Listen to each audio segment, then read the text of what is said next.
Hello, everybody. Welcome back to the newest episode of the Theatre Enthusiast podcast. I am so excited and in cheers, because that's what their sweater says. So delighted, all of the adjectives, to welcome our next guest. She is currently the producing artistic director of Theatre Raleigh.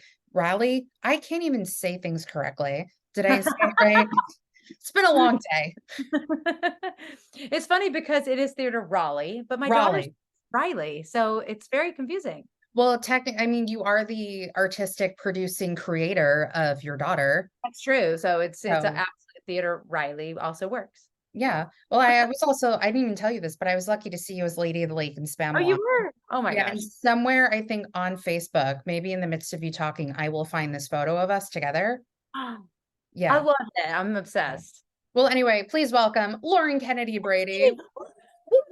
Yeah. In the house. Now I'm like determined to find this photo while we're talking. Love it. I did have Steve Kazian and I showed him the photo when he and I met. And it Uh-huh. was literally the same night because you guys did Spamalot Yeah, together. we sure did. Yeah. We were So hall buddies. you were what? I'm sorry.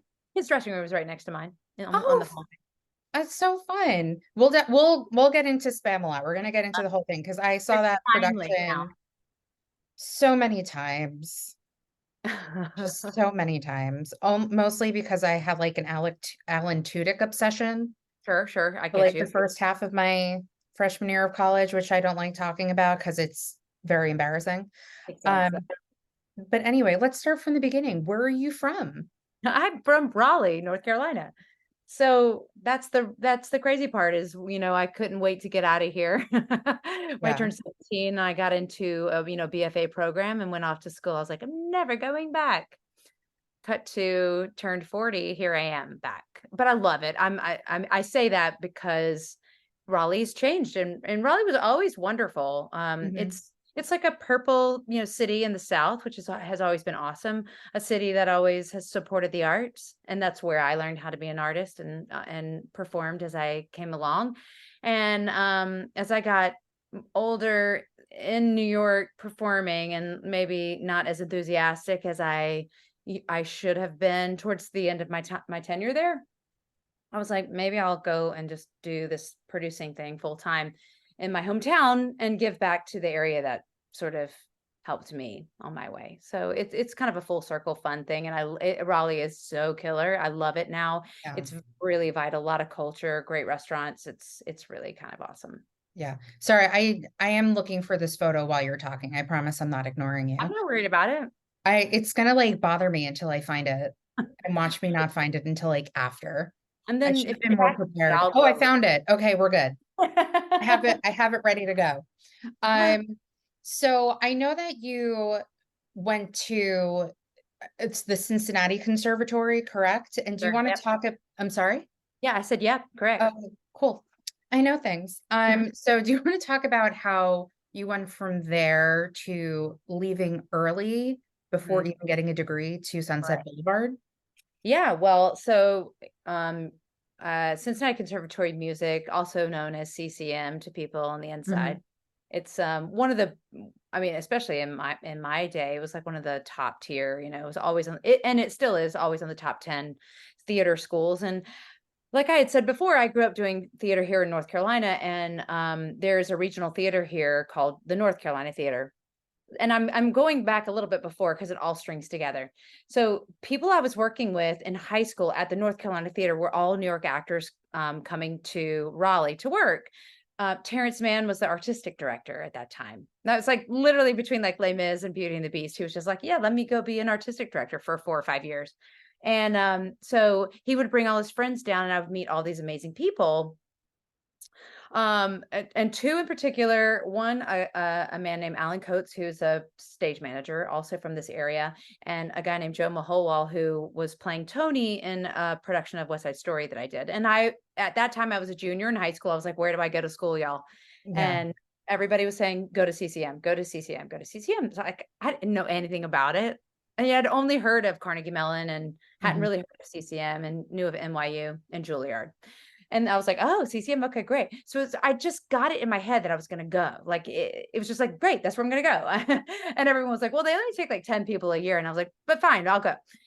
And I got lucky enough to have gotten in. Boy, I think back at my audition and wonder how I got in, because had to have been awful. I did a character voice. It was just like a disaster, but I don't know. I got in. They must have seen like, the diamond in the rough. I don't know. But Yeah. anyway, I go to school there, and my sophomore year, my agent, who, rest in peace, just passed away this year in April, and he was my agent my entire career. So for 30 years, met him at CCM. He came, gave a master class, and we all got to sit and chat with him and ask him questions. And the seniors were allowed to sing for him. And so they all sang, but they're small classes. So it was like 8 people. And then there was enough time left over, and we all put our name in a hat, and he would hear 2 underclassmen, and he pulled my name out. So I got to sing for him, which was crazy. And so that was that. I went on with my life. I went to go work at Music Theater of Wichita that summer. He calls me and says, oh, hey, Lauren, it's Jim Wilhelm. We met at CCM. Do you want to come in for the understudy for Ellen and Miss Saigon? They're looking for covers on Broadway. And I was like, do I? Yes. And so I flew myself to New York to go do that. And when I arrived in New York, I hadn't even gone in for the Miss Saigon call yet. And he was like, while you're in town, there's an open call for a brand new Andrew Lloyd Webber show called Sunset Boulevard. And I don't know, I'll tell them that you're coming, because I'm friends with the casting directors. I'll just make sure they look out for you. So all that to be said, I went to the open call, and that was during the days when they would type you in and out. Like, you would be like, stand forward. You can say, you can go to, like, all based on how you look. And so I was typed in, I got to stay, I got to sing, and I got to dance. And then a week later, I auditioned on the stage of, I think it was the Marriott Marquis randomly, but for Trevor Nunn and Andrew Lloyd Webber and everyone. And that was it. Like 2 days later, I got cast, and then I left school and was living in LA for 10 months, and then came to Broadway right after it. Yeah, that's crazy. Was your agent, did you get him like after the master class, or was he just like, I'm just gonna keep your phone number? Yeah, he was just sort of like, yeah, kind of like, as they do, they look for new young talent. They're like, who's the next, like, breed of kids coming into the city? And yeah, he just was like, oh, she'd be right, that girl I just saw. And so he didn't sign me until I was in Sunset Boulevard and moving to New York. Mm. I was just like kind of freelancing, if anything. So yeah, but then I signed with him when I was 20, when I moved to New York to do the show. And that's that. I'm 50 now. I was with him for all those 30 years.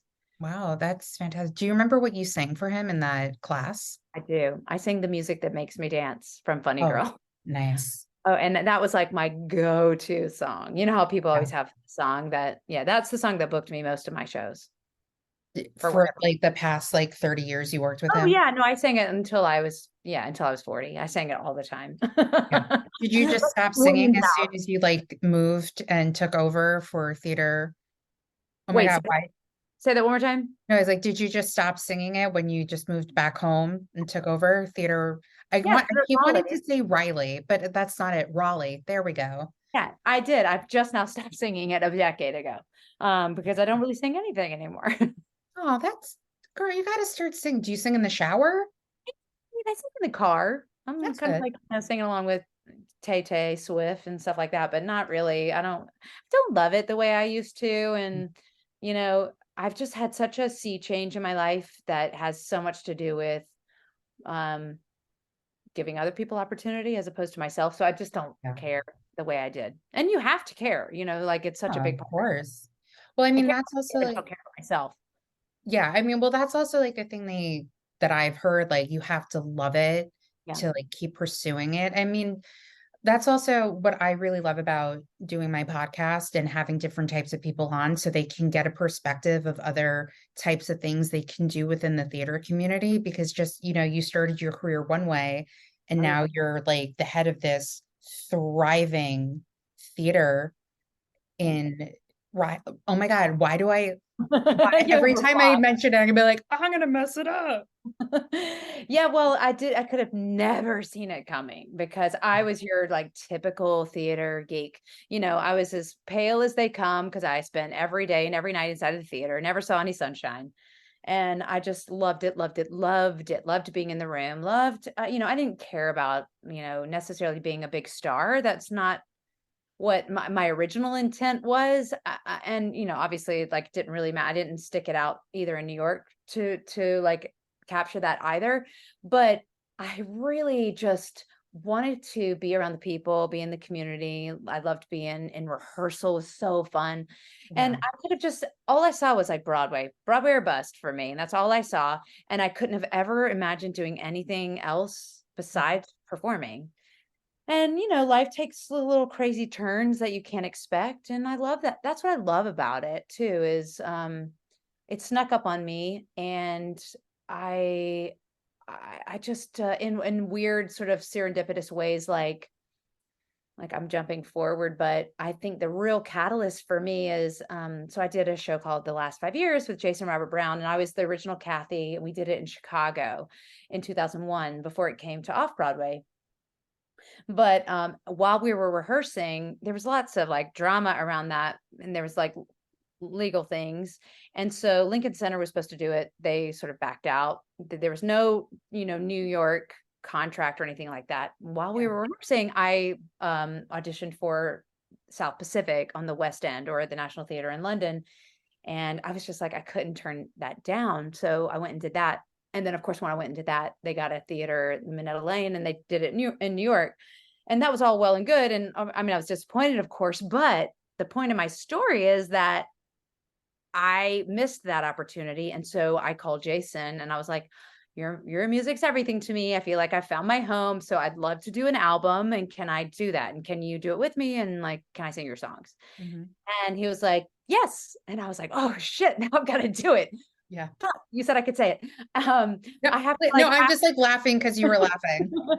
and so I like have to like deliver, like I said I was gonna do it. He said yes, so now let's go.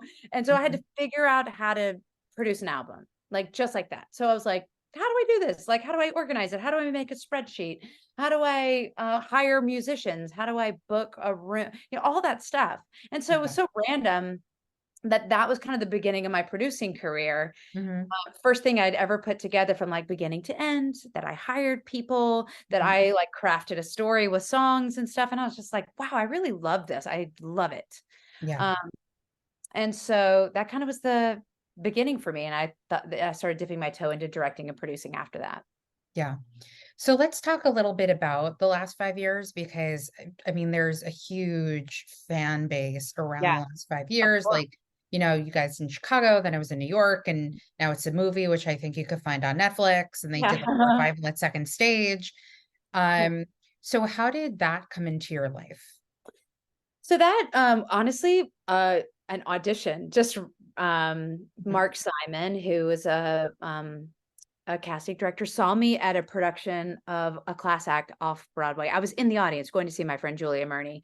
I see him walk across the stage to me, and because it was like on flat, and then the audience went up, and he walked across the stage over to me, and he was like, oh my God, there's an audition for a new show by Jason Robert Brown, who wrote Parade. And I was like, yeah, I've heard of him. And I think he'd be really great. I'm going to call Jim next week. And that was that. Like, he called me, I went in. Jason had seen me in a production of Nine at Paper Mill Playhouse and literally thought I was terrible. And I probably was. But Who so did you play in that? I played Carla, uh, Okay. the call from the Vatican. And I was all of like 22. And, it was an amazing experience. I had a blast, but maybe decently miscast. I was so young. Mhm. And Jason did not think I was cast well. And so he was just sort of had this idea of like Lauren Kennedy. I don't know. I don't think she's right. Mhm. And so, but he saw me anyway. And then I came in and I sang the music that makes me dance. Yeah. And he was like, oh, wait, I was totally wrong. And then they called me back and I had a work session with Daisy Prince, and that was that. Like, I booked it. And then we went to Chicago, and Jason became one of my dearest best friends. Yeah. So how like acting wise, I know this has been like many years and you've talked about this before in interviews. Sorry, I'm fixing my chair as I'm rolling backwards. Um, so because as everybody knows, the show takes place, he starts at the beginning, you start at the end, you guys meet in the middle and it Yeah. goes opposite ways. So how do you start? Like, how do you get into that headspace? Yeah, it's really hard. I mean, for me as somebody who I always thought myself as pretty cheerful, and I worried that I wouldn't have the depth for some of the character work, though. Working with Norbert, just like it just like anchors anybody. He's so good. It's almost like his acting is like, I dare you not to be able to keep up. And he's just so good. So all that to be said, I spent like the 10 minutes before the show, like listening to sad songs, thinking about everything that had ever gone wrong, just putting myself in as dark a place as I possibly could, because you literally have to start the show at rock bottom. Like nothing will ever be good again. My life is crap. And I'm angry and I'm bitter at this man who's ruined everything. And so it's just like a really weird way to start a show. But what I loved about it, and maybe you've heard me say this before, but I really felt like that exercise for the actress in that show is amazing, because it almost is that darkness informs everything for her, even as she starts going back in time, as she's hopeful or as she's pursuing acting. Everything has just a tiny bit of bitterness and a tiny bit of desperation and a tiny bit of just like, fuck the world. So it's such an interesting layered effect. So even at the end, which was my beginning, Goodbye Mhm. Until Tomorrow, it's like it almost like it edges on like not crazy, but just like not Yeah. quite in reality. And I just thought that was so interesting and cool. And and it helped me grow as an actress in my life, not just in the show, but in my life. Yeah. Having to sit there and be the way Daisy staged it was, uh Kathy was listening to him sing If I Didn't Believe in You, and all that he said, like, he just, and I was being a scene partner in Mhm. his time, and then had to turn around and sing I Can Do Better Than That, which was like, bum, bum, bum, bum, so Yeah. happy. Just those little juxtapositions were such an amazing ride for an actress. I loved doing that show so much. And it's just such a special place for me, but it's quite difficult for the female. Yeah. Well, I'm waiting for two things to happen now. I'm Okay. waiting for a reunion concert with you and Norbert to take place at Theatre Raleigh, I mean, or right. like a full circle moment where you direct a production of it. Just saying. No, I'm also kind of manifesting a version of it myself out there too, because so this theater that I run, it's Mm-hmm. Theatre Raleigh, which it's a weird story, but my dad and my brother had started something called Hot Summer Nights of the Kennedy in 2005. And so they quit it after 3 years, because it's really hard to produce theater, and they had other jobs and they were just sort of doing it for fun. And I was like, oh, I love it. Let me do it. Let me take it on. And they were like, no. And I was like, well, let me just keep the name. And then so I kept the name for like 2 years, and then I changed it into a nonprofit, and I called it Theatre Raleigh. But the reason I'm telling you that is in 2025 is the 20-year sort of anniversary of that, the impetus for what was to become Theatre Raleigh. And the very first show they did was the last 5 years. And so I'm thinking that might be a perfect opportunity to do one of those very things that you just said. Pass, pass. I'm weirdly psychic sometimes. It's all good. NBD. Well, I know I also mentioned that too because I know that you have like a lot of people, a lot of well-known New York performers who have come down to do concerts and stuff, and one of them was Norbert. Yeah. And I just like to say, as a side note, I agree that he's like, I don't want to say disturbingly good, but I have a connection to how I learned to drive. I directed it when I was in college, and his performance as Peck in How I Learned to Drive at second stage was incredible. Yeah, it was nuts. It was Yeah. nuts. It was so good. Yeah. Yeah, he's just also like the least precious actor too, in a way that like he just is incredibly watchable and incredibly smart and interesting. And he doesn't overdo it. He's just naturally amazing. It's so crazy. It's like almost like you can't teach that. Yeah. What he has, you can't teach. It's Yeah. crazy. I hate to say that to all the aspiring actors, but he's just so unique. Yeah. Well, now enough about Norbert. Let's go back to you. So how did you end up doing, so you did Sunset Boulevard, you did a Broadway, then you toured as Betty for about how long, a year? Here. Mhm. And then you went into Sideshow where you were the standby and then you took over for Emily Skinner? So I never took over. It didn't last long enough for all that. But Emily, pulled me aside the very first day of rehearsal. And she's like, "Listen, girl, I'm never gonna be able to do 8 shows a week. Just letting you know." And it was a tough sing. And Yeah. she was, smart about it. And they didn't want to. Those were the days where they didn't want to feel like an alternate. So Yeah. um, it was just very clear that I was going to go on a lot, and I did. And I did 33 out of 100 performances. So Oh, it's like I did a lot. So a lot of people do associate me with that, but I didn't officially take over. I just did, 2 to 4 shows a week. I just want to say there may or may not be a website that has you listed as like standby and then replacement. Oh, there might be. I mean, maybe there's like a threshold if you do enough shows that they call it that. I don't know. Yeah. But it was an amazing experience. And honestly, like Alice Ripley, it's funny how full circle life is because Yeah. I ran into her at Bodega. Um, and she was like, "Oh my God, we're looking for understudies for this new show I'm doing called Sideshow. I should tell them about you." And then that was that. And I went in for an audition like a couple days later. Yeah. Yeah. So I know that you talked about like the hardships of, you were very lucky in the beginning of your career to like get Sunset Boulevard and then you got a Sideshow, but then it didn't last as long. So what happens like in the in between of jobs and having something you think that, and I always feel bad when a show is closing, especially like if you're watching a show and you're just like, this isn't good, but you feel so bad for the performers because they worked their ass off and like the crew, and you just feel so, I'm not going to name the show, but I had that feeling seeing a show a couple of years ago. Yeah. But how did like what does one do like in the in-betweens? Or at Yeah. least what was your journey for that? My journey was it's so hard. It's exactly what you just said. It's heartbreaking for the actors because first of all, you go into it knowing that it's temporary and it may or may not catch fire and you hope it will, but you don't know. Yeah. And that's just part of the gig. Mhm. But Sideshow was maybe polarizing, but like so much love. Like the New York Times gave it like a absolute love letter from Frank Rich. And so it was just we were in love with it. I mean, I could definitely see some of the things that I thought might be a problem or what might be what's Mhm. hard to market it because I was sitting out watching it. But when you're on the inside, it was just like a love fest. And you're like, this is perfect in every way. Um, Ruby thought so too. Yeah.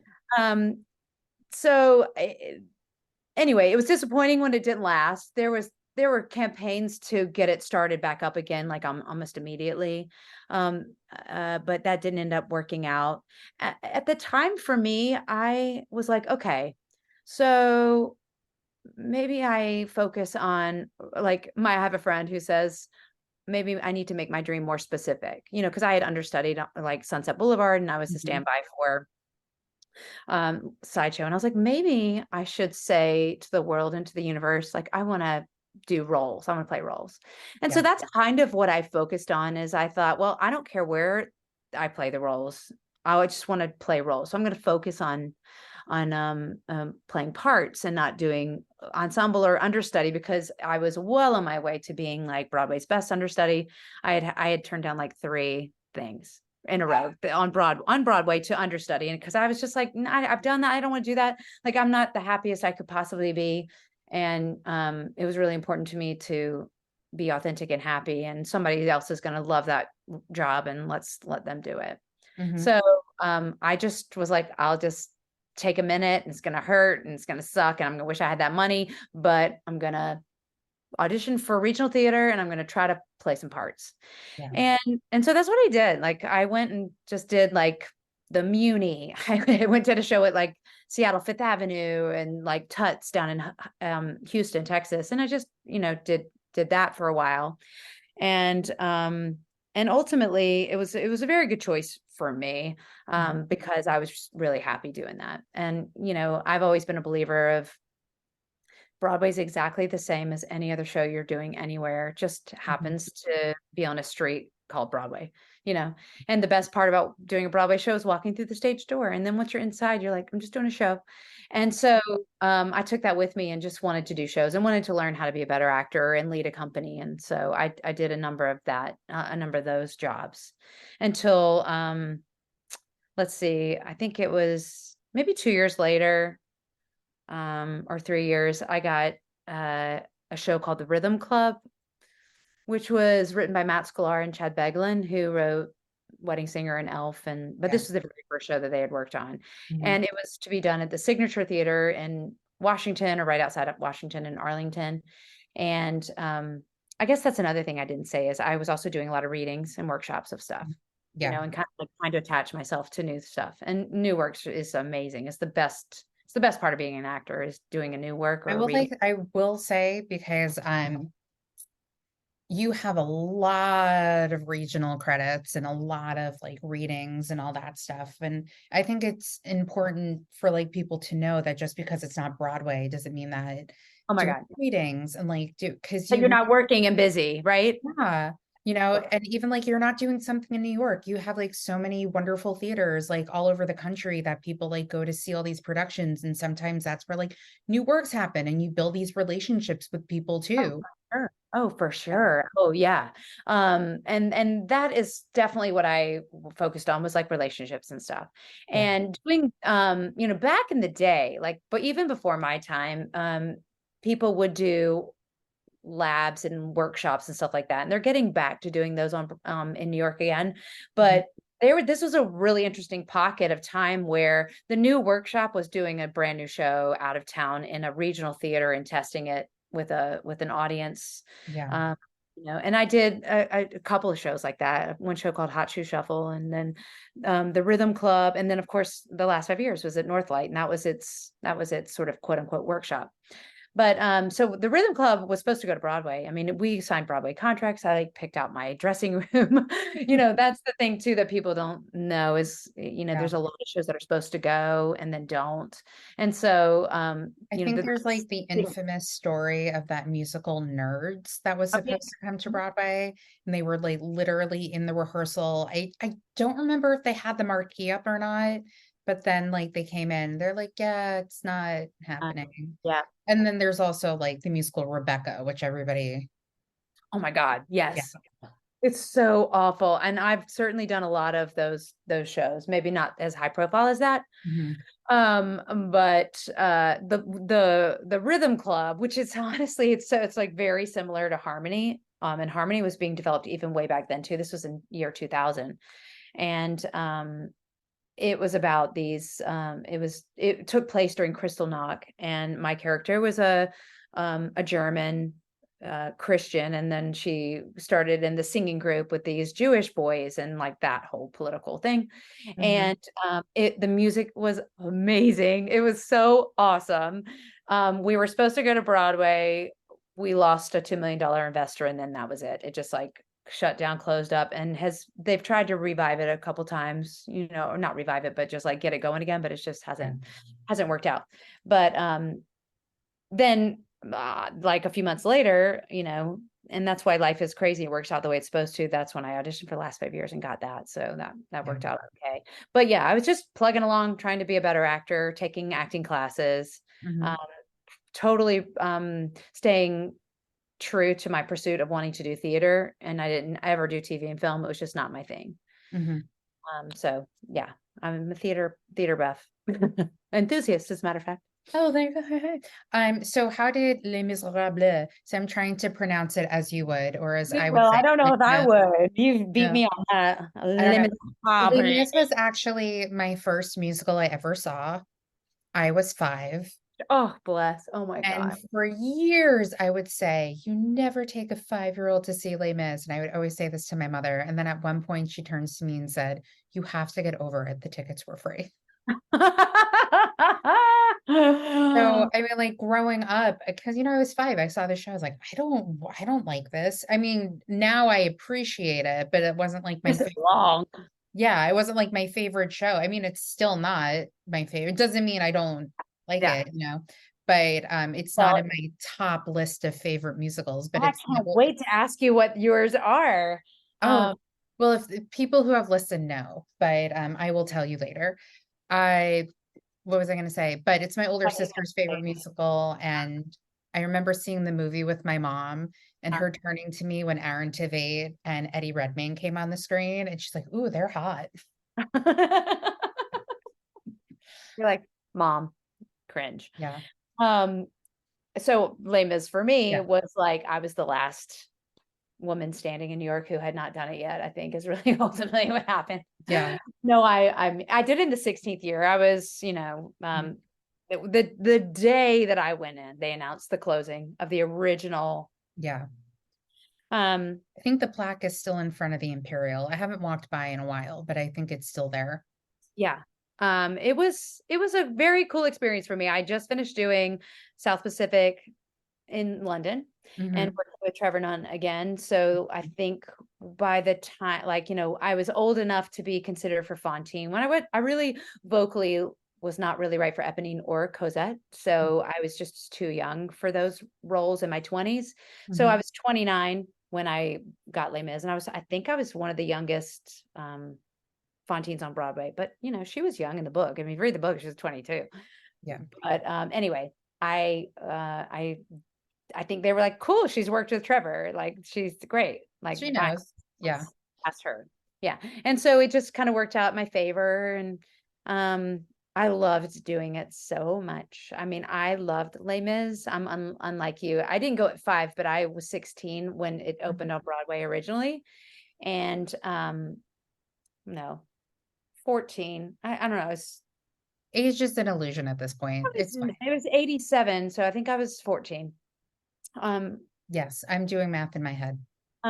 and my parents would always take us to like over Thanksgiving, like it was our time. We saw like 5 shows in 4 days. We just like knocked it out. And we saw Les Mis that year, and it was life-changing for me. I loved it so much. I couldn't stand how much I loved it. My whole family was obsessed with it. We all thought we were going to be in it, including my brother thought he was going to be Gavroche. Like, we were just obsessed. And anyway, I ended up just waiting it out like for my turn, and finally got to do it. And it was a dream come true for me. Just like Yeah. stepping on the turntable, I was like, oh my God, I Did can, you yeah. just like call your family and be like, hey, remember when I was 14 and I was like, I'm going to be in a certain show? Well, guess what? What a certain show has come. Yeah. Yeah, exactly. Everybody was really excited. It was pretty cool. It was Yeah. awesome. And So I yeah, do, go ahead. sorry, Oh I no, was I going was to say, I know it's not my favorite musical, but I did enjoy the last revival that they had with Casey Levy and oh Remy yeah, Carmelou and Will Swenson, because I was like, I didn't know Will Swenson could sing like that. yeah, right. Yeah. And I won tickets through my old job and I took my mom. It was kind of a full circle You're moment. like, thank you, mom. I enjoy it. Do you want to come? I'll buy you like, and I got her a mug and I think I have a magnet, but I love it. yeah. Yeah. Well, I kind of always sort of grew up thinking you either loved Phantom or you loved Les Mis. My And mom loves both actually. well, then she's a And so unicorn. does my sister. They both love it. Yeah. I honestly, I went to see Phantom of the Opera and I was like, "Eh." And I've never seen it since. I saw it in like that's maybe that same trip, like that time. And I was just like, eh. And then I I saw it again.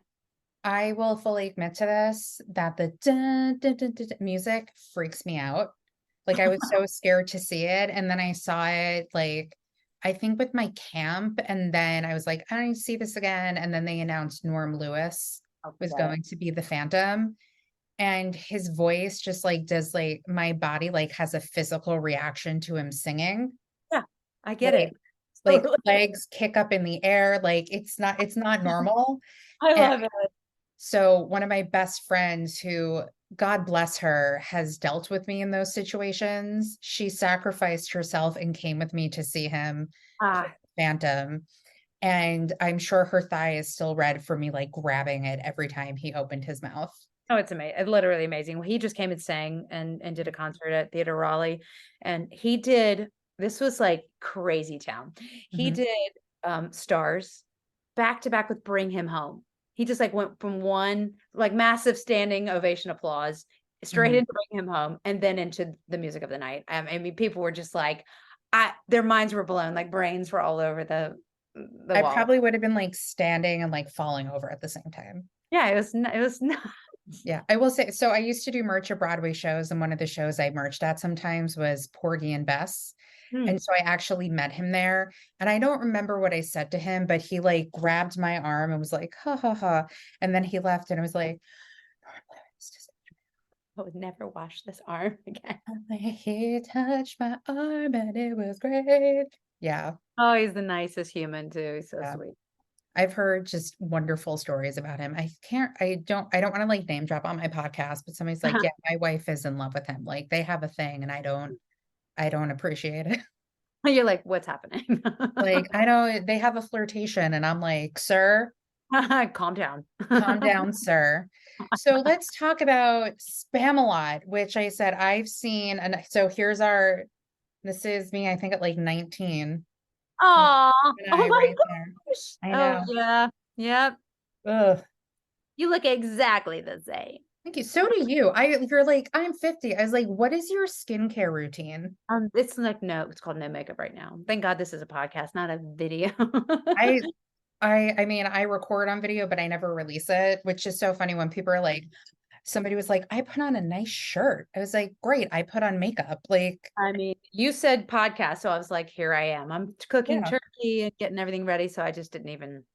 Well, I also put on makeup because like they've people who I interview, like I'd say 99% of them who I haven't worked with or known in life, like have never seen me before. And I don't want to look like a gremlin and I scare know. them. You don't. You look absolutely gorgeous. Thank you. Makeup help. Um, I so appreciate it. so Spamalot was an awesome, ridiculous ride. Well, I just want to start off by saying you were also the replacement for Sarah Ramirez Right. when they did the show.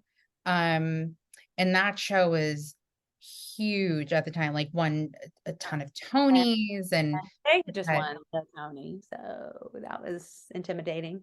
yeah. Yeah. And what you had like Hank Azaria in the show, you had David Hyde Pierce, you had Oh, I mean, Simon Russell Beale and I were the first replacements to go yeah, in the show. He replaced Tim Curry and I replaced Sada, and it was intimidating. yeah. But I loved it, but I also had a kind of a torturous time with it. Yeah, I will say that there is a delightful Broadway.com video of you getting ready into your Lady of the Lake costume. And you talked about how it was like the first time you got to play a role very different from what you normally played, like these ingenue type of roles. Do you want to talk a little bit more about that? And Yeah, I mean, I think maybe like how the audition like came and that you were actually able to show off the side of you? yeah, I mean, I feel like yeah, how do I say it? It just wasn't like oh, this makes total sense. Like, yes, Lauren would be an easy replacement. That makes a total sense for Sada Ramirez. But they were seeing sort of all the people, and I was 100% like, I'll never get this. I will just go in though and have fun because I know some of the people who are going to be sitting behind the table, and the PSM and the dance captain and stuff like that I had worked with before. So I was just like, I'll just go in and have fun. And what do I care? Like, I probably won't get it. So like, I'll just go have fun. And when I started working on the material, I was like, wait a minute, actually, this is really funny. And like, I don't know, maybe I could. And so I just sort of like did the thing where I talked myself into like a bit of a mantra of like, well, somebody's got to get it. Like somebody is going to get this part. Like it might as well be you. And I just kept saying that to myself, might as well be you. So I went in and I had a great audition. It was really like sassy and fun with the people behind the table. I think I was very unexpected to them because again, Peter Lawrence, who was the PSM and sort of like the what do they call it? Like not the showrunners, but like the resident directory type person at the time. I had worked with him on Sunset Boulevard, and he was just like so surprised that I came in with like a more womanly sense because I was at this point I was in my 30s where he knew me when I was like 20, and so that was kind of a delightful, fun thing, which I think got me to the next level to Mm-hmm. go sing for Mike Nichols. And then they put me in the show, meaning I could go watch it for free and Mhm. get a sense of what the show was the night before I went to my callback. And I just was like in tears. I was like, I might be hoarse from laughing so hard. I don't know how I'll sing tomorrow. But I just was like, this part, I've got to be in this party. I've got to. I've like literally, so I was just like gung ho. I had a 1.5-year-old, by the way, at that point too, which was Yeah. crazy. I was just like, Mom, I was getting up at 5 a.m. and Mhm. doing all that kind of stuff. And when I was working on the material, I was doing it with her. Like I was reading it to her to like entertain her. Mhm. And so anyway, I think what ended up happening was I I my friends always like are like, "Oh, you never play funny parts. You're always playing like the leading lady or the ingenue, and you never get to show your funny side. And you're quippy, ridiculous." Like I used to do pratfalls backstage and lots of shenanigans and like just really silly, over the top, stupid stuff. So Yeah. I sort of brought that version of myself into the audition room and was just like, "Fuck it, I'm just gonna go for it." I changed the lyrics to the song because I was like, they're gonna want to see somebody bold. Mhm. I also dressed to the nines, like, I went in looking like a movie star, like, with a tight fitted dress with, like, body jewelry and, like, the whole thing, which I didn't usually do. I usually went into auditions in, like, jeans because that's Yeah. how I felt comfortable, but I was like, "I'm gonna go get this part, okay, y'all?" You're like, And you're like, hold my beer. yeah, hold my beer, watch Hold this. my, hold my And so beer. I couldn't believe that I got it, but, like, it went as good as it could go. Like, they were laughing, they thought it was hilarious, I was in great voice, Mhm. and it was the perfect moment of, like, I've left it all on the stage. I was on the Schubert stage, and they were out, Yeah. in the dark, and I was like, "If I don't get it, well, whatever," because I really felt like I did the best I could have ever done, and I feel great about that, and I can just walk away. Yeah. And, Peter Lawrence, who was the, stage manager, immediately he said Michael Nichols was like, "I think that's her. I think that's her. I think it's her." He was like, "Well, wait, are you sure? Like, let's talk about it a couple more times." And so he checked back in with him over the next week and he kept saying, "Yeah, no, no, it's her. That's her. I want to cast her." And so a week later they cast me.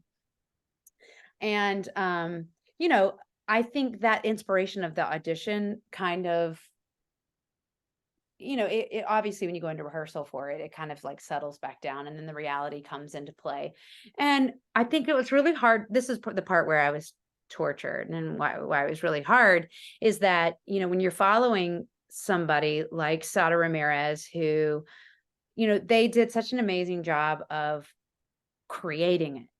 And it Mhm. was based on their specific talents. And, and from the lore and what everybody said is that Sada had made like Find Your Grail was not really written to be funny until she like put her spin on it. And then they recrafted the whole song around that and with like the fake riffing and stuff like that. And it just really it was so much of who she was. So it's not really who I am. And so I was like, how am I going to do this? And I didn't feel like I got a lot of help because I don't think they knew what to do.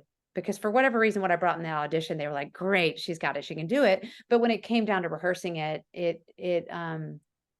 just I needed more guidance than I think that they were able to give me at that time because I was so different. They didn't know what to do. Anyway, I ended up opening and it was fine. Like the jokes are there, like it was great. Mhm. It's all good, but it was probably just sort of like okay, like good enough. And so 2 days later, I walk in and sign in, and I see on the call board it says rehearsal call Lauren Kennedy with Mike Nichols at 5:30, like on Tuesday, and I'm like, oh my god, like just me, just Mike Nichols Mhm. alone, like rehearsal, and I was like, I'm gonna be fired. I'm fired. I'm gonna be fired. Fired. Fired. Um, so I was talking myself into like, oh, well, it's going to be great because like who gets to rehearse with Mike Nichols? This is an amazing opportunity. But in the end, it was like really hard. It was like intense because he was sitting on the audience. He had me come on stage. Like he has had me start the song, like whatever happened to my part, and stopped me. And then he was like, actually come down here and let's talk.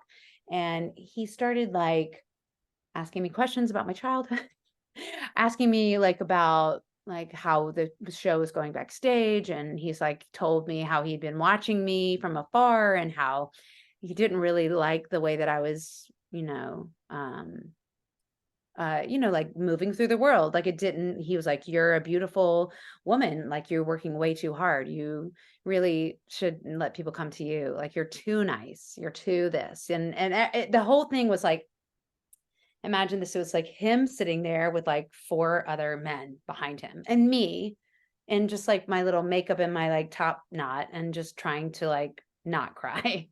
Which I was not successful. I cried the entire time he was like berating me, telling me that everything I was doing in my life was wrong. I was like, this is awful. Feel so ashamed and I was so sad. And I was defending myself, and I was like sort of saying like the culture of what I want to create backstage is positivity. And he was just like such bullshit. Like everything I said, he just knocked down. Everything I said, he knocked down. And I was like, this guy, oh my God. And it was an hour of that. And then after an hour of that, me like mascara streaming down my face. And he was like, all right, fine. Well, whatever. Just go back up on stage and do it again. And he told Todd Ellison, the music director, go sit at the piano. And so I had to go sing it again. But like I had tears streaming down my face. I was so upset. I was so mad and upset.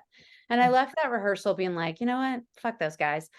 Every one of them, hate them all. How dare they all sit there and just nod their heads like, yeah, yeah, yeah. And just like agree with him. And how dare he say those things to me? And how dare he do that? Like, I feel how am I going to go on stage tonight? Like, what a fucking asshole. And I went and got like, I don't know, Panera or whatever. Like I went to the bodega and got food, came back. I was so upset, so upset. Everybody in the room, everybody in like backstage, the whole thing just pissed me off so bad. I was like, I hate everybody. I went out on stage. I was like, I hate the audience. I hate everybody. I hate this whole theater. And I literally just, approached the whole night like that. And honestly, it was funny as hell. And it was the funniest it had ever been. The audience went crazy. And I was like, oh, so that was like, he meant to do that. He was old school in me and giving me like, that kind of like, you need to feel like shit and go out there and prove yourself. And it was just the weirdest technique that you heard about, like they used to do in like, this movie studios back in the day. Mm-hmm. It's like, oh, I fell for it, but it actually was better. So I was then again angry about that and tortured then again for the rest of his life. As long as he lived, I had a tortured kind of relationship with him. Like I love/hated him. And it's terrible to say that about somebody's no longer with us anymore. But the day that he passed away, I don't know. I think I woke up and my mom had called me and she was like, Mike Nichols died. And I burst into tears. Like it was like a father that I had like, feelings that I hadn't kind of like tied up in a bow yet. It was just the weirdest experience ever. So that was tough. But once I got through that and got on the other side and I could bring joy back to backstage into my life and all that stuff again, it was a really wonderful experience and I learned so much. But I still as a director don't think you need to do that to people. I think he could have just been like, hey, let me give you some direction. Yeah. Don't try so hard, just get out there and like be angry Yeah. because you can Was shit. there, after that interaction you had with him at that rehearsal, were there any other like interactions where he would be like, No, after that, he was like, he came back a week later and he rushed into my dressing room. And he was like, I knew you could do it. I knew it was there. And that was it. And then I saw him in I did a reading of one of Jason Robert Brown's shows called Honeymoon in Vegas before I grew up, like aged out. But he was there. He was friends with the writer of the movie and he was there. And I was up on this like off Broadway stage and I see Mike Nichols walk across the back down the aisle straight to me. And he was like, holy shit, you were so great. So I still don't think he thought I was the best in that role ever, but I think he felt like I did the best that I could in it. And so it was this weird approval thing, but that like those moments that I had with him after that, where I got his approval were like super special to me, but I still am a little angry and sad that I was put through that. Cause I was like, it's theater. Like, you don't have to do all that. yeah. I'm red. Look at me. I'm flushed just talking about it. And it doesn't even sound all that bad in like the retelling as I'm listening to myself, but it was very traumatic. Well, yeah, I mean, in that moment, I mean, we've all had situations where people say or they act a certain way towards you, and that definitely, brings something out of you, or you still have like, I'm a grudge holder. I'm not gonna lie about that, where, a thing can happen and I can still be friends with that person, but I still think of like this one thing That that they happened, said or did. or Yeah. like, something with like an old boss, how they acted a certain way towards me, and then moving forward, they're like, oh, la di da. And I'm like, no, you were Yeah. this way. But then sometimes I'm also self-reflective. I'm like, what did I do in that moment? But that's a different therapy session for a different time. Yeah, I totally. I mean, I certainly look at my own responsibility and about of things too.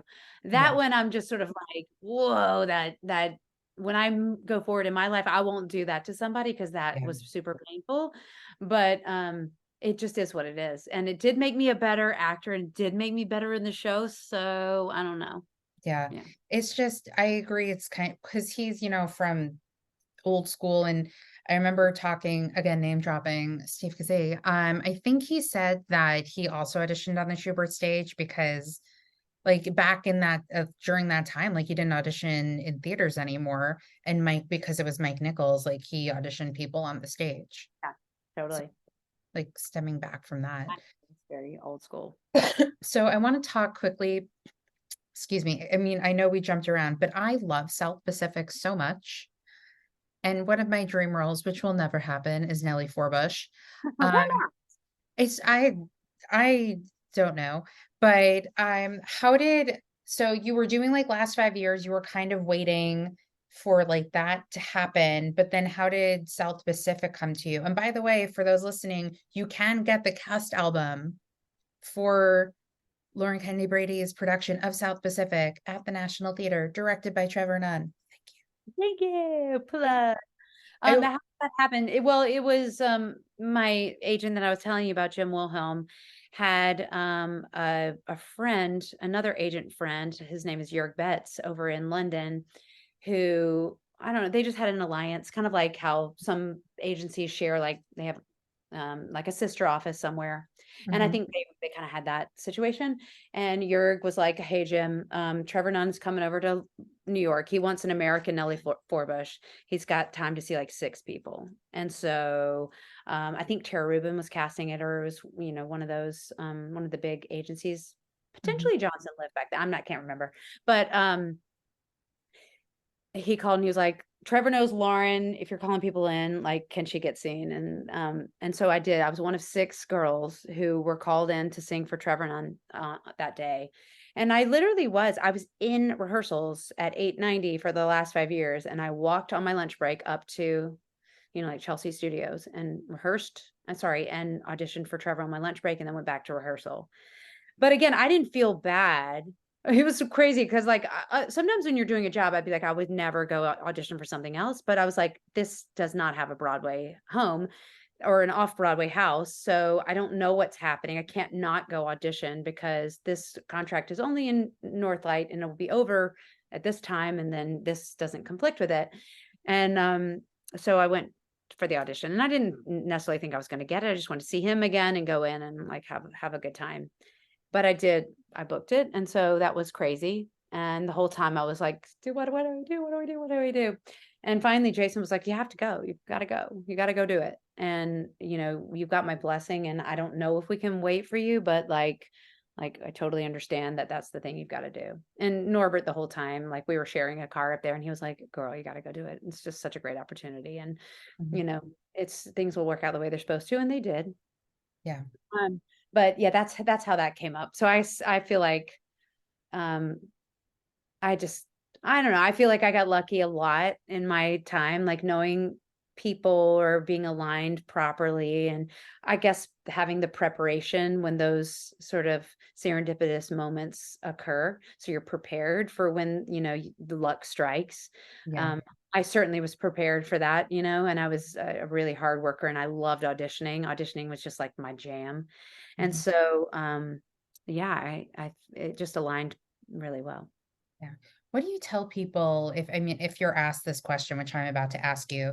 Because when I have auditioned, I get so nervous and I haven't done it in like over 10 years. And I mean, I did a cabaret last year and I sang and I was so nervous leading up to it that I like couldn't eat. Like I was ball of Mhm. nerves. Yeah. How do you, because you said you love auditioning, if somebody comes up to you and says, how do you beat the nerves to audition for something? What would you tell them? Well, I don't think you beat the nerves. I think you ride them. You know what I mean? Like you Yeah. just get on board and you just let it that energy not take you over. You don't want it to screw the audition. You want to be able to like get on that surfboard and ride that energy wave in and use it to your advantage. So I mean, that's a kind of a theoretical way to say, don't try to push it down. Just be like, yeah, I'm nervous. Here I am, nervous as fuck. You know why? Because I care. I really want this. I really want to do good. I really want to be um, an actor. I really am excited about this next 5 minutes I get to sing Hmm. because, I'm not doing a job now, so I always talk to, people who are auditioning when I do audition classes and workshops about like, that's your time. Like, that's Hmm. your time to perform. You have a captured audience of people sitting behind the table who have to listen to you sing for 1 to 5 minutes. So yeah, get pumped about that. Like go in and do it for you. And I think that's sort of how I've harnessed it over time is sort of trying to turn the tables a little bit. Like I'm going to have a number of auditions this week. This is just one of many. And yes, I'm nervous, but my whole career doesn't ride on this one time. Hmm. All that rides on this is this moment. And I want to walk out of this door feeling good about this moment. And so that kind of worked in my favor. I also think what worked in my favor too with auditions is I'm super social. And so, what do people do before you go into an audition to make sure you're in the right headspace? And for me, it's talking to people in the hallway, not in a way that is like, messing with people's minds. It's just being like open to communication and conversation if it happens to come up. Now, I have some friends who are way more successful than I ever was that won't do that. They'll go stand off by themselves or even have AirPods in so they can stay focused. But Hmm. again, it's about knowing who you are as a person. So for me, if I'm getting out a little bit of social energy in the hallway, I've already sort of like oiled my wheels. I know how I'm talking to people, and then I can just continue that when I go in the room and I'm just talking to them like I was talking to my friends in the hallway. Hmm. So it's not like you're off, and then you're on. It's just sort of like Hmm. I'm chatting. I'm a person. I'm going to go in here. I'm going to be a person. I'm going to sing you a song, and then I'm going to get on with my day. Hmm. So that's kind of how it worked best for me. Hmm. And it's interesting too now being on the other side and being a director and a producer, understanding like what they want, the people on the other side. We want to see a human come through the door and talk to us like a human. And we want to see somebody understanding how to sort of drop into a moment in time, but not like be stiff and not be so nervous that they can't be a human being. Yeah. And so it just has sort of like reiterated what I had already thought. Once I got on the other side, I was like, oh yeah, okay, yes. Yeah. Then that's why that's been fun for me is because I've been able to just sort of go in and be a human. Again, like why I would wear jeans usually to auditions is because I was like, this is how I feel sassy and cute is like in these jeans and in like Mhm. a top. But I never wore like dress and character shoes and stuff like that and tried to look like a character ever, really, except for Spamalot. It was the only time I actually turned it out.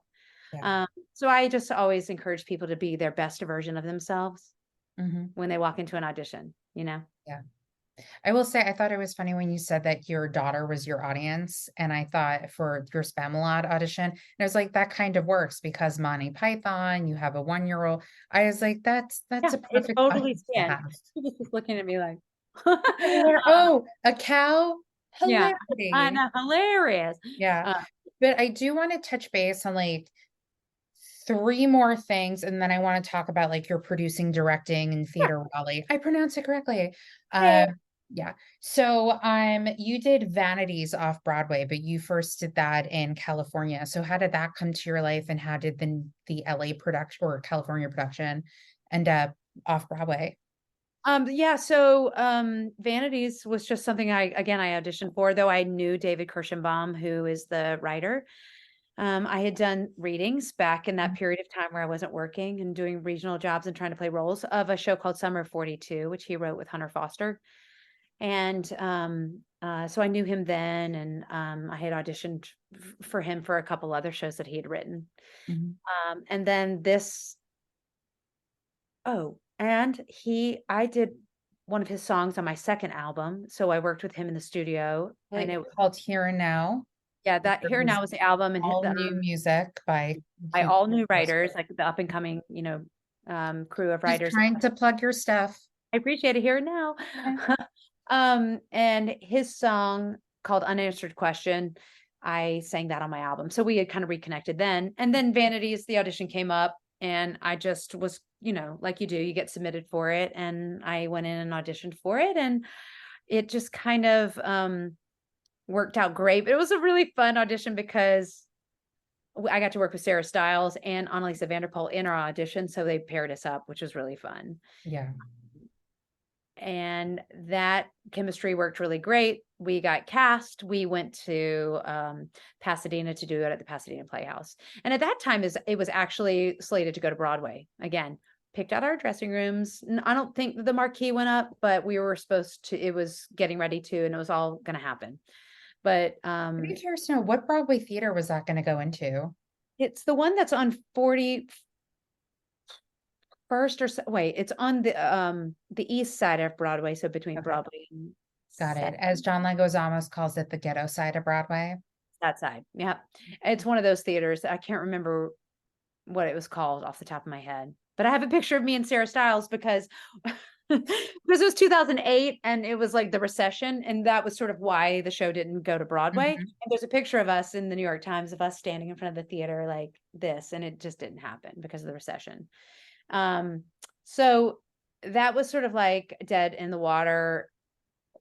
I had gone to Sue Frost, who was the producer, and David, and I was like, I'm doing this theater company, and like I could raise some money. Like I've been raising money down there, and maybe there's some people there who'd want to invest.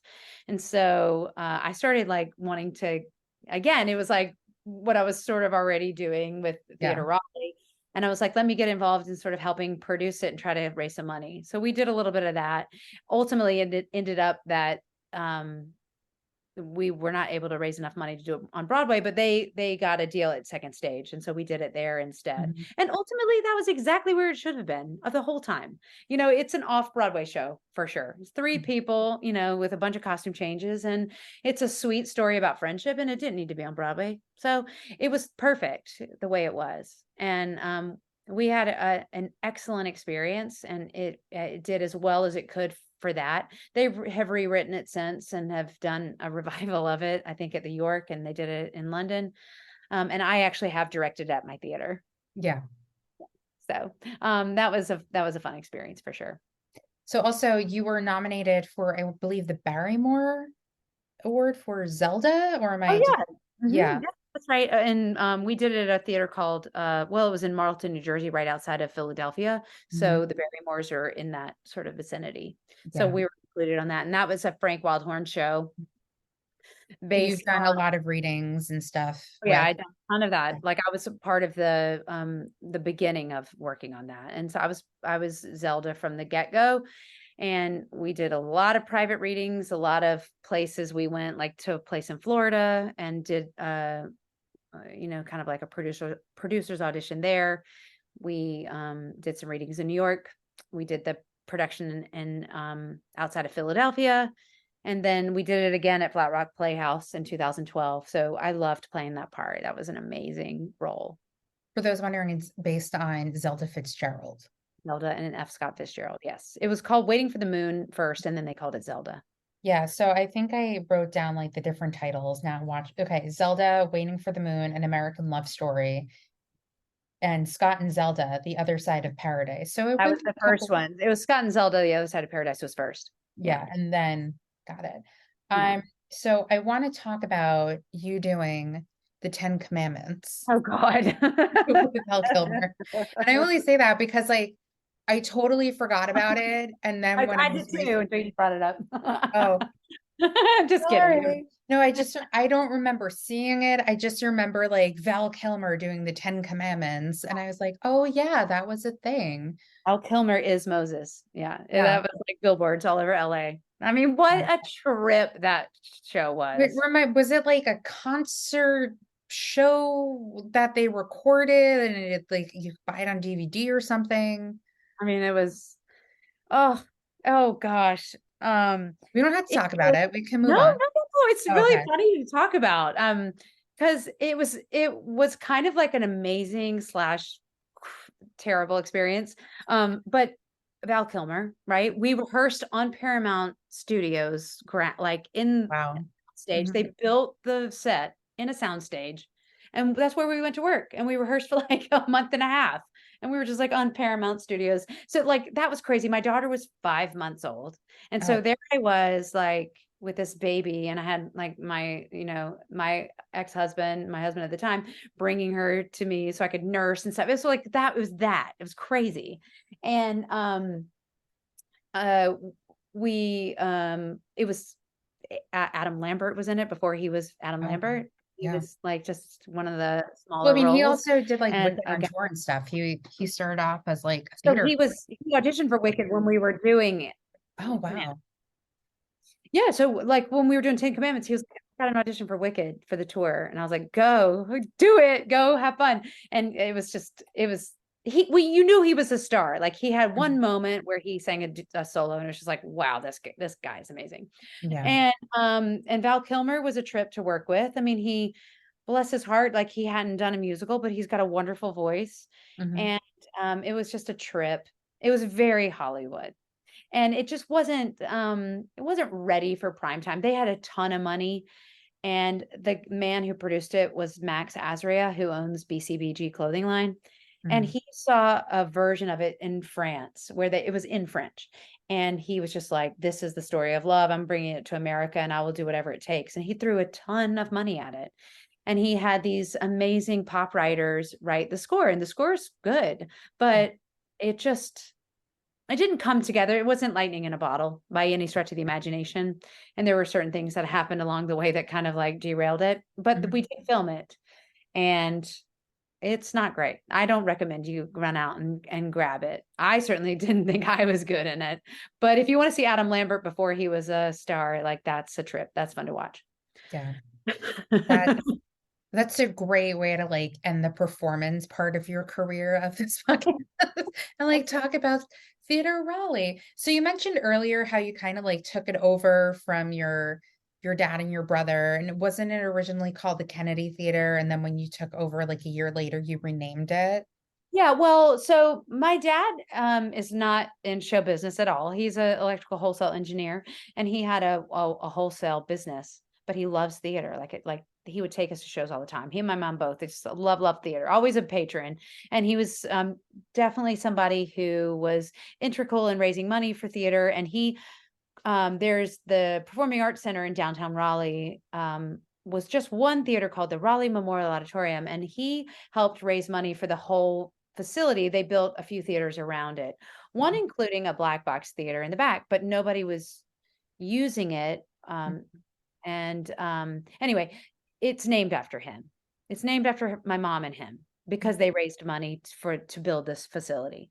Nobody was using it. He was like, that sucks. Let me try, just because, my son is a, stage manager, and we'll do this together.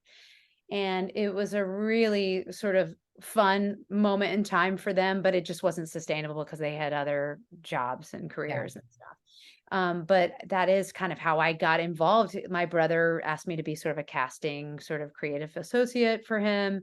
I directed the very first musical I'd ever directed for him. And then I just got bit by the bug, and I was like, this is cool. Like I could do this. And so Yeah. when they said they didn't want to do it anymore, I was like, let me do it. Hmm. But what's funny is that they didn't really let me do it. My dad was like, nope, we're shutting down, I'm closing the accounts, and I'm getting rid of the insurance and all that kind of stuff. And I was like, well, can I at least have the name? And he was like, I guess.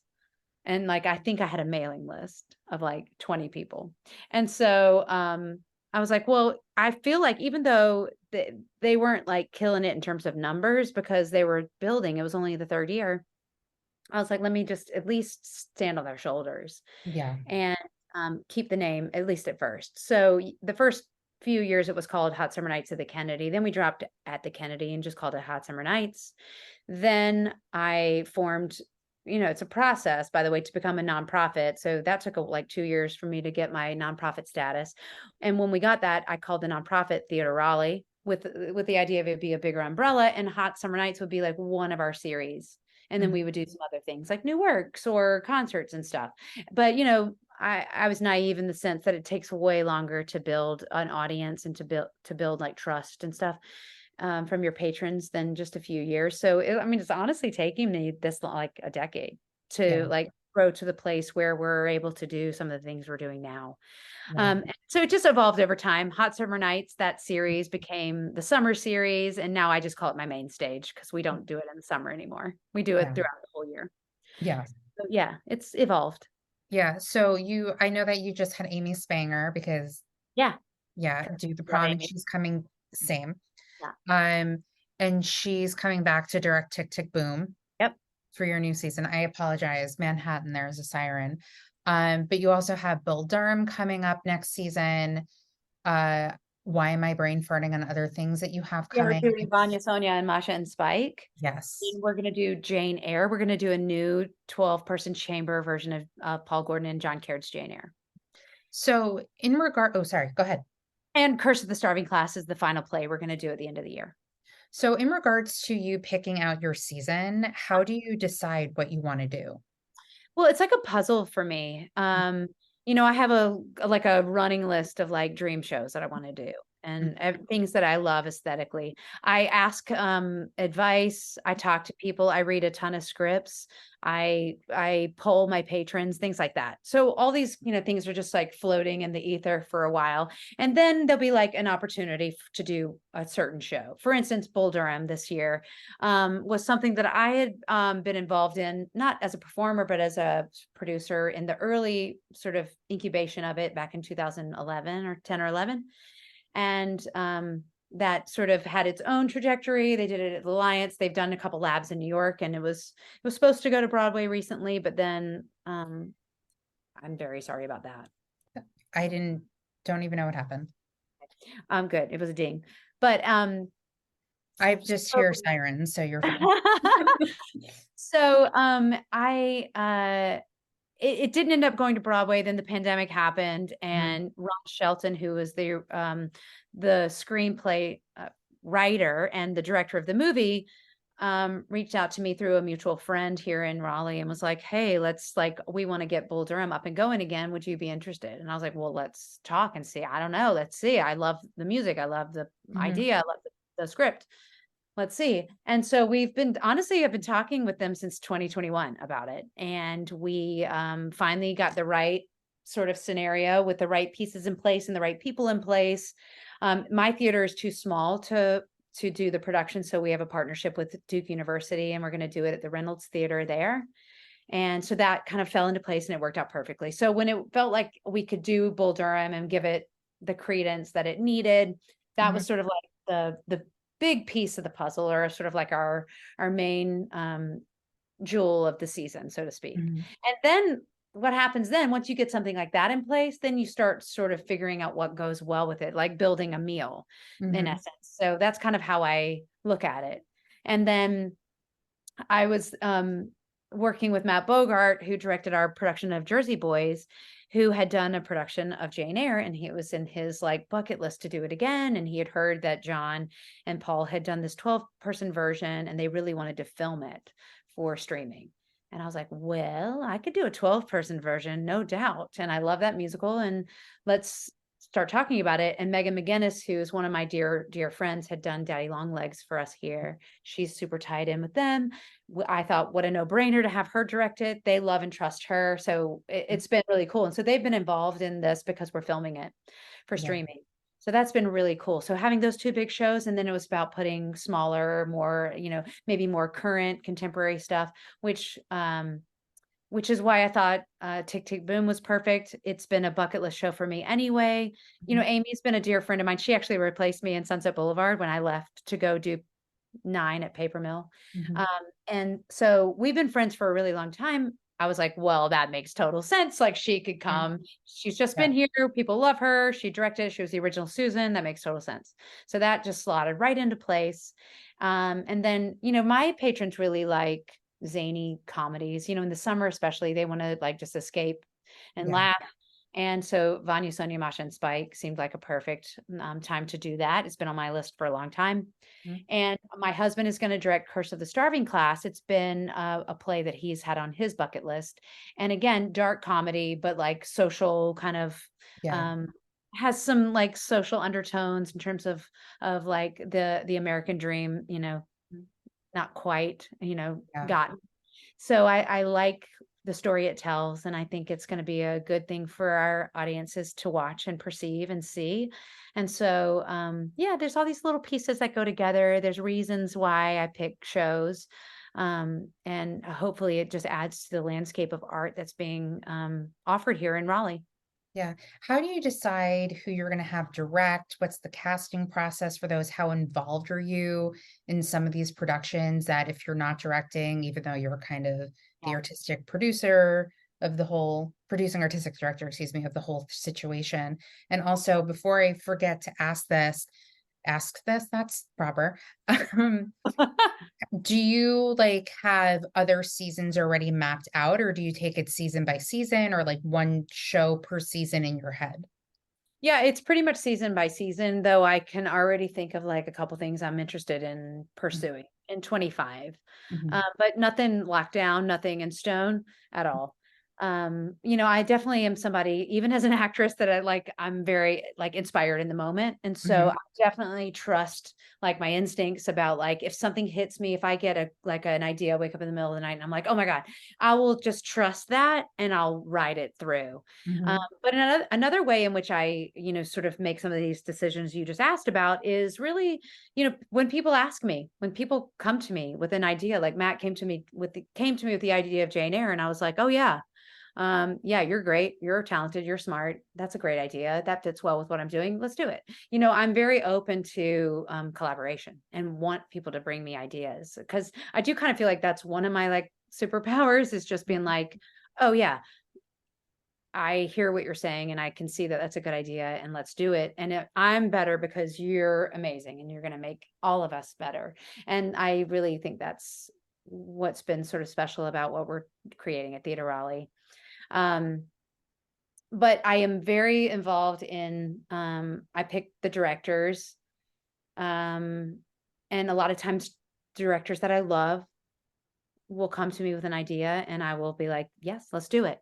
I don't know if I can do it this year, but let me think about it for next year or whatever, and then that becomes part of the puzzle pieces putting together. Because I do think that's why I'm able to get amazing people down here mhm. is like, for instance, Megan McGinnis, just to, mention somebody who's like an amazing Broadway performing career, had wanted to dip her toe into the directing world, but wanted, I was like, hey, I'm going to offer you a safe space to give it a try, Yeah. so it's low stakes. You can come out over here in Raleigh and nobody's really looking at you except the audience who's going to love it, of course. And, I can be here to help with anything you need and shepherd you through it, or I'll stay right out of your way. Matt Bogart had never directed anything before either. And he was like, I don't really understand the tech process so much. I know how to direct actors, of course, Mhm. but the tech, I was like, I'm right there with you. I would just be with you. And I'll be like, here's what yeah, like, this is what you need to do. And this is how you organize a tech, or here's how you run a production meeting. And it's great because I get to spend time with people who I respect and love, and they're getting an opportunity to stretch their legs in a new way, Yeah. and it's kind of worked out really great. And then it also raises the level of Mhm. the people were able to come do shows because they want to work with Matt Bogart, or whatever. And so it just is magical. It turns out to be magical. It's so cool. And in terms of casting, we use a casting company in New York, Wojcik Casting. So Scott Wojcik and Holly Busick are our casting directors, and I'm very involved, and I'm very much part of. I'm always there, but I also not allow. That's the wrong word. I trust the directors to choose who they want. I would never be like, so no, it's going to be Yeah. who I want. I want them to have their people that they want, so everybody's going to do their best work. So I try not to impose, an actor or something on a Mhm. show. I want everybody to have their buy-in. Yeah. Where do you see Theatre Raleigh like within the next, let's say, 10 years from now? Like, because you're saying it took 10 years to get to where you are, but what about the next 10? So growth is why I moved out of the downtown theater that I was telling you about earlier Mhm. to this new space up in North Raleigh is what we Mhm. call it. And we have our own space now and we run it. It's our facility. Mhm. We rent it, but it's ours. You know what I mean? Yeah. And I have more space. We have more performance spaces. We have 3 performance venues on the property, and we have 2 rehearsal spaces, and we have lots of practice rooms, and we have a bar and a lobby and like a scenic shop and all that. So it's like much more fleshed out. And what I see is us continuing to grow in that way, like to absorb more of the space in this warehouse building, so we Mhm. can continue to grow. A part of my mission now is also offering space to other companies in the area for a more affordable price, because space is like, it's so hard to find performance space in this area and rehearsal space. And if you're a small burgeoning nonprofit theater, it's really hard to make the numbers work. And I know that, from experience. So part of my mission is to be able to offer it at a low industry rate and make it affordable for people. Mhm. And so, but with that too, I'm creating this TR in concert series, which is bringing Broadway stars down to Yeah. do like one-off night Mhm. performances. We're also doing a cabaret series in our lobby cabaret, which sort of feels like Joe's Pub or 54 Below. Mhm. And then I want to organize over the next 2 or 3 years as sort of a second stage where we're doing smaller, edgier, productions. Mhm. And, I want to continue making our main stage shows, more fleshed out. And, we're able to raise enough money to spend, enough money to have beautiful sets and beautiful costumes and build and things like that. So it's just really just continually moving the dial in terms of our quality, both on stage and off stage and in design elements and all that. But I have a very long-term kind of idea about it. Like you can't run a theater and be like, snap, I'm going to be like a $4 million theater, because you will certainly go out of business. For Mhm. me, I've just creeped along and I've allowed people, our patrons, to watch the growth and Mhm. haven't been afraid of like the growing pains and showing people our growth as we do it. And so, that's scary to some people, but for me, like, to me, that's what I think my patrons love, is Yeah. that every time they come, they're like, "Oh my god, it just gets better and better, and oh my god, it gets more and more exciting, and look Yeah. what you've done this time." And so that's exciting for them. So to me, it's a no-brainer. It's so fun for the audience. Yeah. Well, especially like since where you started off to where you are now, where you're in a bigger facility, you have quote unquote named people coming, you have pretty fantastic seasons. You're getting New York actors come in mixed in with, you know, area Yeah, yeah, actors, totally. performers as well. So I think that the growth is like pretty fantastic with what you're doing with the theater, and it can only get better from there. Yeah, and also, like, all those things you just said about, like, Mhm. bringing people in and all that, Yeah. um, and it really does raise the bar in terms of the quality of the people who are moving to this area to live and raise their families, Yeah. or, people who have gone to, like, schools for, theater in this area who stay for a little while to get Yeah. some good credits on their resume, and I think that all that helps raise the bar, and the Yeah. quality of theater, the quality of performance is all just sort of getting better and better and better, and it's doing it itself. It's almost like, it's almost like AI. Yeah. It's getting smarter and better and more, the quality is getting higher and higher, and it's happening purely by Yeah. itself. Yeah. Do you guys also offer like classes and workshops and stuff? We do. I mean, when COVID hit, I sort of scaled back my education because it wasn't sort of my primary mission. Mhm. We did a lot of it with on Zoom through Mhm. COVID. And then once we got back to the facility, or our new facility, I haven't done it as much, but we are starting to add it back in for sure for sure. Cause I think that's a really big part of it is, offering that access to the actors in this area to Mhm. continue to grow. So like that continual education of, like I did when, like you asked me when I was in New York, I took acting class the whole time when I Mm, was in New York, or voice lessons. And yeah, so, I think that's a really important part of the, piece of the puzzle. yeah. So now we've come towards like the end of the pod. So I know you stopped performing, but I mean, do you have any like dream roles or like dream projects that you would want to work on? I mean, Or I will say that, I do have this little scratching at me. I would love to play Kate and Kiss Me Kate, and I'd love to do it with my husband, Charlie Brady, who is also a performer and is also oh, uh, I saw him in South Pacific. yeah, you'd say you sure do. We I'm have fully dueling aware of who he is. Don't worry. we have our dueling South Pacifics. Yeah. I would love to perform with him. So Oh my that God, would that's so funny because you did like this grand production at the National and he did this grand production at Lincoln Center. So it is like dueling productions. literally, yeah, That's it's so funny. I know. And I'm like, no, I'm kidding. I saw his production and it was stunning. Yeah. It was absolutely gorgeous. And yeah, so I'd love to do Kiss Me Kate with him. I think that would be really fun. I don't know if it's in the cards to do it anytime soon, but I feel like I can play that role for another few years. Listen, you have your 20th season, 2025. You possibly a last five. It could be like the season of Lauren. Well, I don't know about that. I Last told 5 years I'm and bored Kiss with Me Kate. I'm bored with myself, so I don't know if I want to do a vanity season or not, but I might do Kiss Me Kate. That could be really fun. Yeah. Also I was gonna do Sunset Boulevard. I would love to play Norma Desmond, and I will play it because that talk about full circle.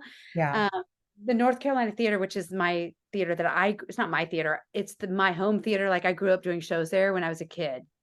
Eric Woodall is now the producing artistic director there, and he is one of my best friends, and he asked me to do Sunset Boulevard. And they didn't end up doing it. They did Beautiful instead, but I really want to do that. That Yeah. would be I'm fun. sure, I'm sure it's in the wings. I'm sure it'll, I think it will. I think it will. Again, I have time to yeah. do that. Glenn Close was 50 when she played it on Broadway, when we opened up Broadway. She was Nicole 50. Scherzinger is much younger and she's doing it in the West End. I know, I'm dying to see that production. It looks I'm sure it'll make its way to New York at some I'm sure. point. Yeah. Yeah. Do you have any like dream, not like, but do you have any shows that you would want to direct? Um, Like well, dream Steve wise? Angels was a bucket list show for me, and I did that. Honestly, I love to direct. I really do. Hmm. But I don't think it's my gift. I think doing the producing artistic director role is like my gift. And I didn't know, I had no idea. Like I can even look back at my life and be like, well, maybe performing wasn't my gift.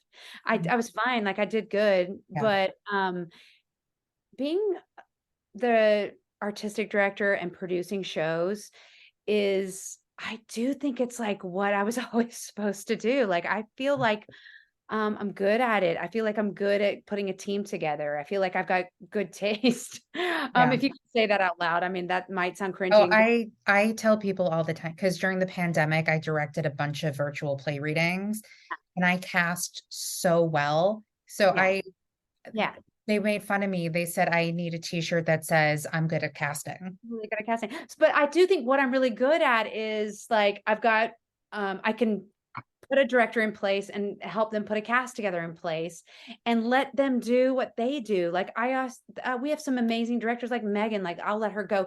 We have a director named Tim Seib, who's just one of my favorite, and his visual sense is like, it's so much better than I could ever come up with. And so I'm so thrilled that I can give him an opportunity to do that. And then all I have to do is come in and give a few notes here and there. And it just is like, it elevates the whole thing. And so spotting talent, I think, is something that I'm good at, and I think putting people in place to do what they do well Mhm. it's invigorating to me. Yeah. It's completely invigorating to me. And so, yeah, I don't really have any like City of Angels. I kind of checked it off. I'm like, good, I'm done for a while. I can not direct for a little bit, and I Yeah. can let people who are better at it do it. So it's exciting to hear people like doing what they know that they're good at and what they love. And always get excited when people are like, I'm good at this and this is what I'm doing with my life. It's just, it's so exciting to hear.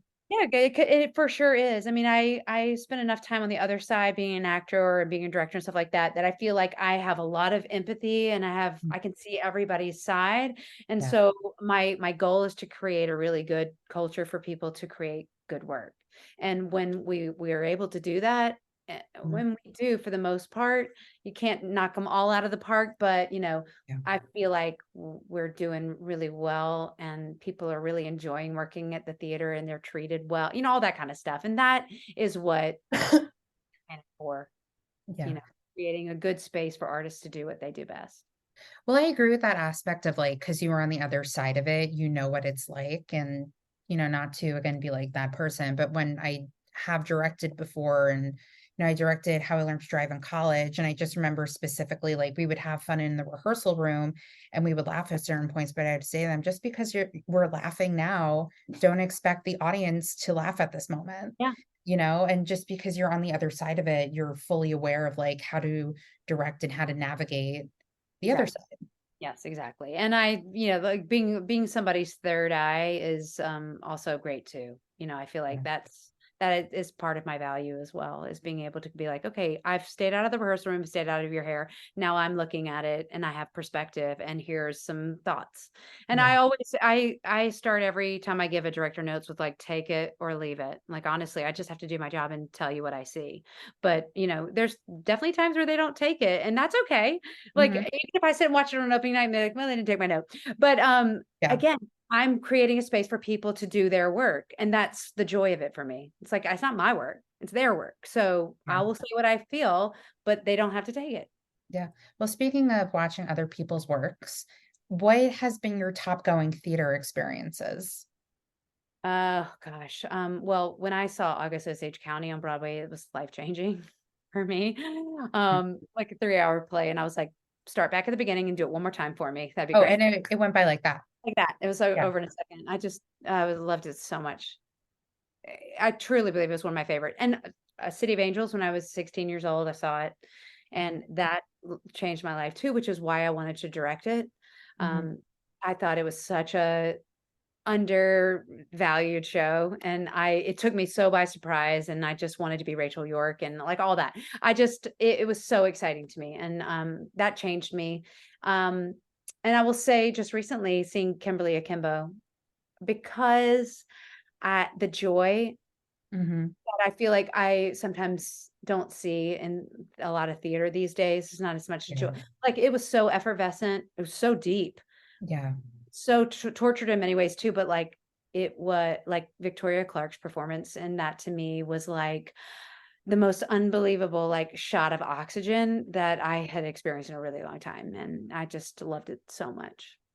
I will admit I've been seeing shows for over 30 years. I know, hard to believe because I look so young. I'm Yep. We started at 5, so Yeah, I just say whatever. I've aged myself on podcasts before, but I'm jaded with seeing shows, but I will say, like, I mean, there are some top going performances and theater experiences. I mean, this isn't on my list, but I will say that Victoria Clark and Kimberly Akimbo, you forget how old she is in real life until she opens up her mouth to sing. Like, yeah. she inhabited that role. Like, It was remarkable. And I went in going like, there's no way like she's really gonna nail like acting like a 16-year-old girl. So I'm gonna forgive like whatever. But Mhm. she did. Yeah. Like I knew her to be an awesome, incredible, stellar actor. And I still was like, Mhm. this is gonna be really hard for anybody. Oh, but like she just nailed it so amazingly. And her voice, I don't even know how old she is, but I know how old I am, and my voice has not held up. Like I don't sound like I did when I was 30, but she does. Like, Yeah. her voice has held up so amazing, and I was just like, that's just everything about it. I was on a cloud when I walked out of that show. I loved it so much. Like, I can't wait for Theatre Raleigh to do it. Yeah. 2025. No, I don't That's know. right. Yeah, Uh, 20, why not? Year of Lauren. No, I'm just joking. It's not the year of Lauren. Don't worry. But I Um, will say the one thing I'll just tie up that mhm, whole section with is that I actually I've become less jaded as a audience member as I've gotten older and as I've turned into a producer and a director and stuff, because I know how like deeply hard it is to get a show right. It's Yeah, really hard to put on a show. And so I come in with much more empathy and like opening, like yeah, understanding. Like it might not be perfect, but there's gonna be a lot of value and I can't wait to see people do what they do. Whereas when I was an actress, I was like, why is she getting these parts? Or whatever, like my little like actor mind was like. yeah. I have so let go of that and I'm so grateful. Yeah. Well, I don't mean jaded like this show is blah, blah, blah. I mean like I'm jaded in a way that it has to be like a specific type of performance or show to like really like get to But me. you, I no, I that's what I heard when you said that. I know that. Yeah. And I mean, I think the last show, I mean, I wasn't like, this is the great I seeing Jodie Comer in Prima Facie, which is pronounced differently, and I know this because my sister's a lawyer. But it was so exquisite, like the performance and the show. And I went home afterwards. I didn't want to like talk to anybody. I just like needed to be alone with my thoughts. Yeah. And then the other show that I regret seeing its final performance and wishing I saw it sooner so I could see it again was, I think it's called like the Coast Starlight or the Star like Coastal. It was at Lincoln Center Theater off Broadway, and it was about the train that goes from like California to like Seattle. Huh? And it was so good. And it was an ensemble piece. It was Oh, just incredible. And I really wish that I knew, like, just had the brain of being like, oh, I'll see it sooner. And then I didn't even realize it was his last performance when I went to see it. But I think, and I mean, I saw a bunch of shows when I was in London a few months ago, but like in New York, those are what really, yeah. Well, I did. That's not on my radar. I'll have to get the script and read it because I yeah, hold have. on. Let me see. I think I might have the playbill hidden. No, I think I probably, But yeah, I love those experiences where it's just like you just don't know how to unpack it. It takes a minute. yeah. But so you asked my favorite musicals earlier. It's Yeah. Light in the Piazza, Yeah, duh. Once, Ugh. and which I know Theatre Raleigh did this, Natasha Pierre and the Great Comet of Like 1812. now I know your aesthetic. Like I get you now. Yeah. Well, we've done all three of those shows actually. Oh, really? Light in the Oh, yeah. Piazza, Didn't you do Light in the Piazza with Judy McLean? Judy McLean. Yep. And Yes. it was, and um, anyway, it was, we did it at the Museum of Art I'm here, visualizing it in my head because I remember it happening. pictures. It was all white. We Yeah. did it inside the museum in the Italian gallery. It Wow. was like honestly, that was one of my favorite things we've ever done. Yeah. Like it was, Talk about site specific. it was site specific. It was Specific. genius. I felt like it elevated the material if you could even do that. Like, because I love Yeah. that show too. I'm just obsessed. Um, and uh, and we did Once as well. It was also one of our biggest sellers. And like, and sorry, Natasha Pierre in the Great Comet of 1812 was like one of our most like uh, lauded productions we've ever done. Like the audience was crazy. Reviews were off the hook. It was like it surprised everybody how wonderful it was. It still upsets me that Dave Malloy did not win the Tony for orchestrations. Like, Oh, and it's I nothing against Dear Evan Hansen at yeah, all, you love know? your But the fact that this one man yeah, created that whole thing based on like a slither of War and Peace yeah, it's amazing. is crazy. Bonkers is bonkers. So creative, so smart. Yeah. Yeah, and we integrated the actors playing playing instruments and stuff too, which was really cool. Yeah. For Natasha Pierre, did you do that also for Once? Yeah. Oh yeah. Hmm. Yeah. I feel like you can't really do Once any other Yeah. way. I mean, Once is definitely like actor musician, like everybody has to play and it has to be appropriate. Natasha Pierre, not so much. Like we Yeah. definitely in the script itself too, it's just sort of like, yeah, we'll, figure it out what works best. But Mhm. we had accordion players, violin players, guitar, piano. I mean, it was really, really cool the way the director did it. It Yeah. was Tim Sipe, that guy was just telling you about, Mhm. just off the hook. So smart, so talented, visually like stunning. So different from what was done on Broadway, The style aesthetic was very different and people were so surprised by it. It was cool. Yeah. I think It's interesting to see how Natasha Pierre would play in other theaters. I know that they just did a production of it in Pittsburgh, and I can't remember the name Oh of it. yeah, PMT. Yeah, and my friend saw it, and I was talking to him about it, and Oh, he said, that's Tim directed it. He directed that one. "Oh, Yeah. well, there we go." Small world, right? Yeah, But people are nuts over that show. Like yeah, people would drive, fly in, like they can, and they would sit in the front rows and mouth every word with every song. It was yeah, like, wow. yeah. It was really cool. I knew somebody who did the production, and I'm just gonna say Pittsburgh. And I told them, like, I'm not going to Pittsburgh to see you in that show. Like, it's too far. So I won't drive that far.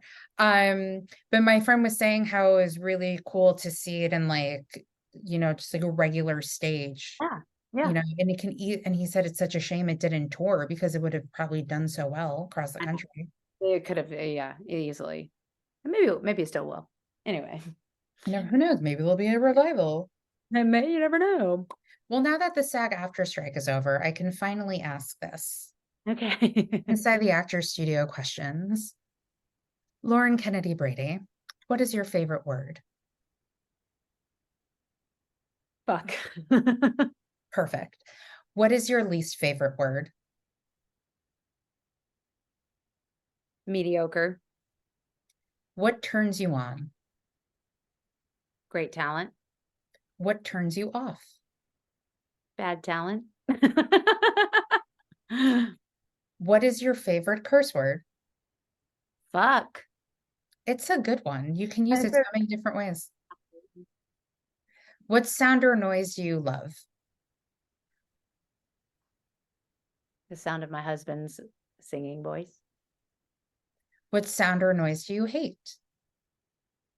Nails on a chalkboard. What profession other than yours would you like to attempt? I would like to be a chef. But it could happen. You can play it in a musical. You never know. Um, what profession would you not like to do? I would not like to be a garbage collector. And finally, if heaven exists, what would you like to hear God say when you arrive at the pearly gates? You did good, girl. And here is your audience, students, as James Lipton would say. Lauren, thank you so much for coming on. You can stay on after I'm done recording so we can Thank say our proper you. Thank goodbyes. you But so before we much. get I appreciate you having me. of course, please, it was a pleasure and an honor, and I'm so grateful that you agreed to come on. Again, like since that photo of us from Spamalot, Please, you have to email it to me. oh, I will. Please watch like you frame it. No, I'm joking. I will definitely post it when this podcast comes out. Oh, absolutely. So anything else you want to like just plug, or where can people get your albums if they want to hear you sing? They can get my albums on PS Classic, or Spotify, Apple Music, all that. You can get tickets to see shows at Theatre Raleigh at theaterraleigh.com. That's great. Well, thank you for coming on, and for those listening, see you next time. Yeah, thank you.